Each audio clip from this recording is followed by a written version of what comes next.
जब marine commandos आते हैं, मार्कोस आते हैं, दुश्मन भाग जाते हैं। पहली बात तो ये है कि हमें दाढ़ी वाली फौज कहते हैं, भले ही हमें कोई मगरमच्छ भी कहता है, क्योंकि पानी किसी को बख्शता नहीं है। The fear of the unknown, पता नहीं क्या हो जाएगा। मर्चेंट वेसल था, उसको हाईजैक कर लिया था, ड्रोन उड़ाया तो उन्होंने वो जहाज को देखा तो उसमें उनको 25-30 से ज़्यादा लोग AK-47 लेके नजर आए और एक C-17 फ्लाई किया विद एडिशनल मार्कोस। वहाँ जाके उन्होंने स्काई डाइव किया, वेपन पानी में फेंका और उसके बाद वहाँ से वो बोट में बैठ के they went for the operation. उन्होंने जैसे ही उन्होंने देखा, it was a shock and on effect. कितने लोग कहाँ से आ गए सडनली आ गए। तो अगर ये बॉम्बे से आ सकते हैं इतना दूर, हमारे को तो 2 मिनट में मार देंगे। उन्होंने सरेंडर कर दिया। तो क्या क्या चीजें इस्तेमाल हो रही है? पहली बात तो आपका एक जहाज है, एक आपका ड्रोन जहाज उड़ा रहा है, उसके बाद आपका इंटरेक्शन विद ट्राई सर्विसेज, फिर मिनिस्ट्री ऑफ डिफेंस में क्विक इंटरेक्शन, एंड वो ऑपरेशन इतना सक्सेसफुल हुआ। अगर वर्ल्ड की बात करूं सर, इंडियन नेवी कहाँ स्टैंड करती है? और क्योंकि भारत के पास बहुत बड़ा एक समुद्री रास्ते हैं, मैरीटाइम सी है हमारे पास, चाहे हम ईस्ट की बात कर लें या साउथ की बात कर लें, नॉर्थ की बात कर लें, बहुत सारा हमारे पास सी रास्ता है हमारे पास, इंपॉर्टेंट बहुत हो जाता है सर। आप कहाँ लगता है कि जब आपने सर इंडियन नेवी ज्वाइन की थी, आपने आज से करीब करीब 40 से 35 साल पहले, बहुत समय बदलाव आपने देखा सर। अभी की स्थिति में सर भारतीय नौसेना की अगर मैं बात करूं खास तौर से, तो वो कहाँ स्टैंड करती है पूरे वर्ल्ड में? अगर बात करूं तो मैं लगातार हम एक्सपेंड कर रहे हैं, लेकिन उसको भी और सुधारने की ज़रूरत है। कितना बदलाव आपने देखा था पिछले 30-35 सालों में?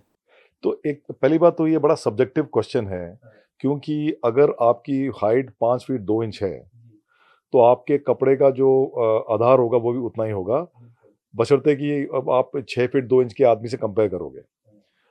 मैंने तो ये ऐसे ही एक आपको एग्जांपल दिया है। जो भी आपकी कंट्री की रिक्वायरमेंट है, जैसे मैंने बयान किया था कि जो हमारा ट्रेड का रिक्वायरमेंट है और हमारा जो रुतबा है वो सबको संभालने के लिए हमें अपनी नौसेना का कितना साइज होना चाहिए और कितने उसमें युद्धपोत होने चाहिए, कितने उसमें पनडुब्बियां होनी चाहिए, उसका अनुमान हमें लगाना पड़ता है।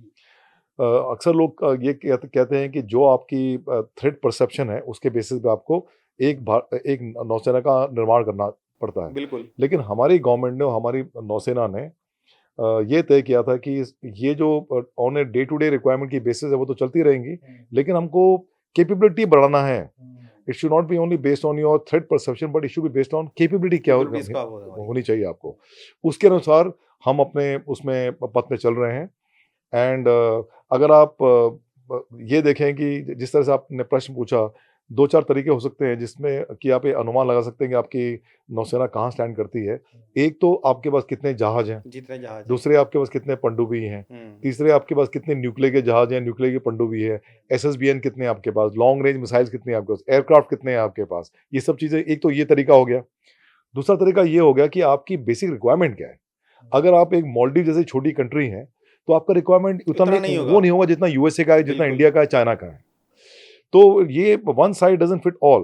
तो ये जो कंपैरिजन जो हम करते हैं ना, उसमें थोड़ी त्रुटि है, उसमें कुछ प्रॉब्लम है। ये कंपैरिजन करना ही नहीं चाहिए पहली बात। वैसे कंपेयरिंग करना नहीं चाहिए। अगर मैं मेरा घर 3 बेडरूम फ्लैट है, उसकी सफाई का मैं जिम्मेदार हूँ, तो मुझे 10 बेडरूम फ्लैट वाले को देख के अपने घर में वही सिस्टम लागू करना वो सही नहीं है।